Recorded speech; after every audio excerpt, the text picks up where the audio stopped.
What's up, everybody? Mike here, and in this Baldur's Gate 3 video, I'll be going over to Cleric next in my series of these brief overviews of all the classes in the game, and the full version of the game, that is. This just dropped, and I'll be going over subclasses briefly as well, too. Give you guys some helpful information and tips on, decide if you want to go with these particular class. And as a reminder, I will be doing a more in-depth guide of these classes when I do build videos. All right, so let's go into details about this. As you can see here, its proficiencies are weapons with simple weapons, morning stars, light armor, medium armor, and shields. Another thing here, though, the primary ability is wisdom. Their saving throw proficiencies are wisdom and charisma, and they, have a hit die of 1d8. As you can see here, you get a choice of 3 cantrips, I believe. Let me double check here. Yep. So you can choose any 3 of these cantrips. If you don't know what cantrips are, they're basically spells you can use every turn without running out. They can just be used as much as you want every turn. Well, they can be used once per turn, I should say, but they just don't run out. Like, you don't have to go for a long rest or a short rest to refill them, basically. So choose whatever you want from here. I'm not going to go to full details about this just because I don't have a build idea yet for this. Spells, same thing, except for you get a choice of up to 5 spells here. You go in here to prepare spells and decide, which ones you want to select from, choose, have, all that good stuff. Class features, you get level 1 spell slots unlocked, so it's another great class if you're trying to be the spellcast type and have some extra spell slots unlocked early on. Also, domain spells. You gain spells from your domain. They're always prepared. Fantastic. So that way you ain't got to worry about them being taking time to prepare them. So I can see here you don't gain initiative. You just get 9 to your hit points here for health. Once again, wisdom be the primary one you want to focus on. You want to get that to an even number with everything here. But yeah, wisdom and secondary charisma, because, your damage is going to be based on both of these. So charisma's already even, so let's get that even as early on as much as possible. Keep it evened. This is also one of the few classes where you can choose a subclass from level 1, I believe, as well, too, it seems.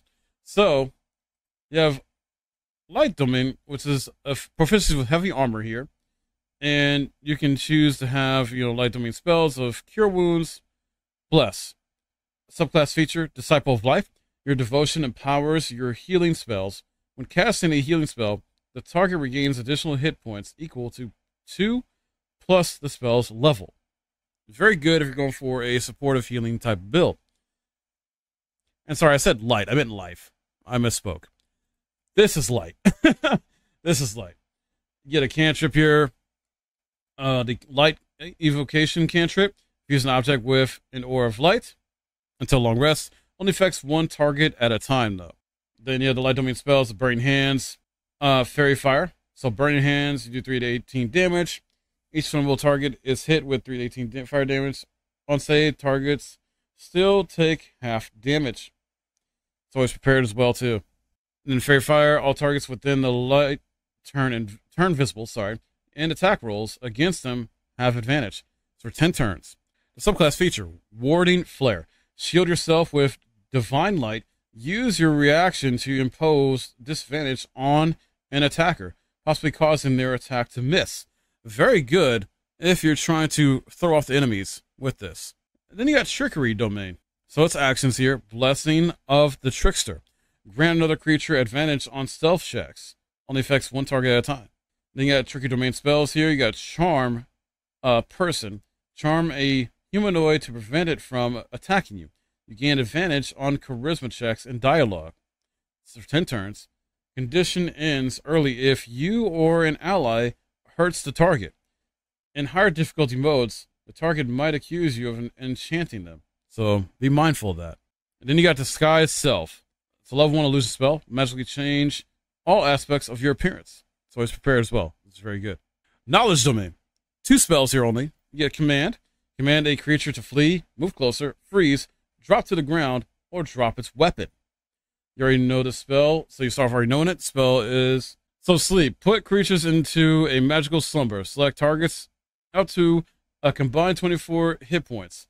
That's for 2 turns it lasts. The condition ends upon taking damage.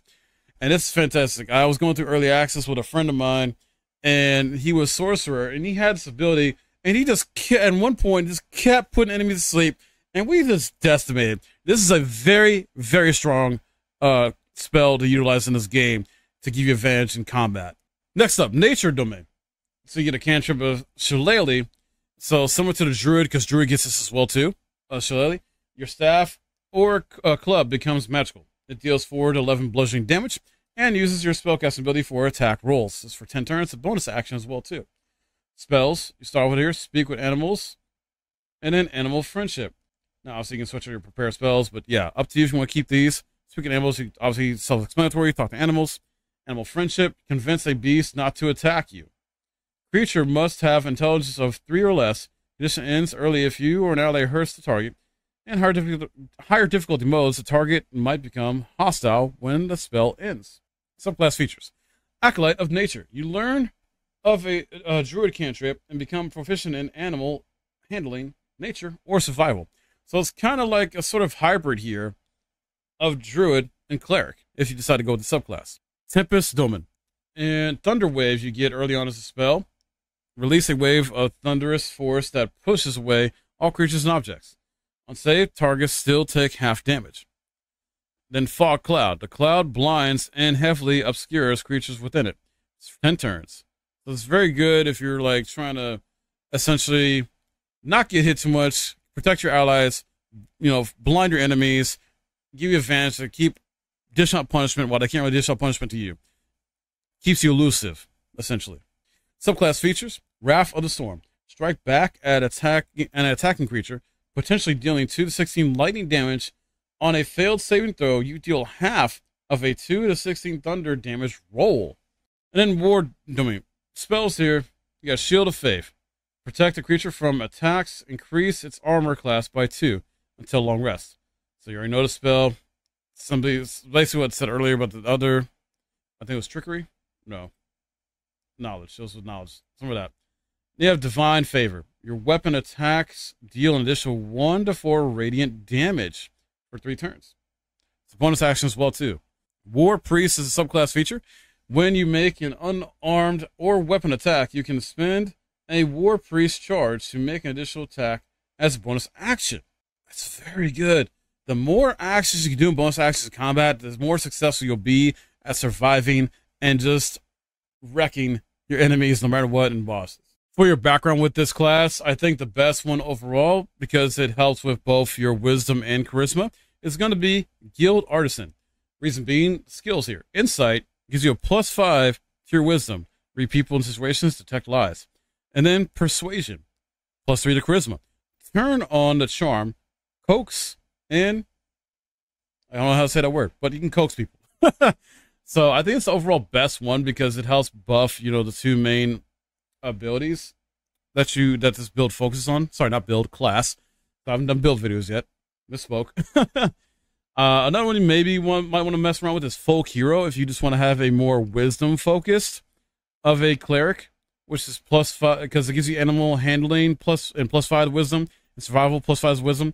Animal handling, influence animals, pet all the dogs.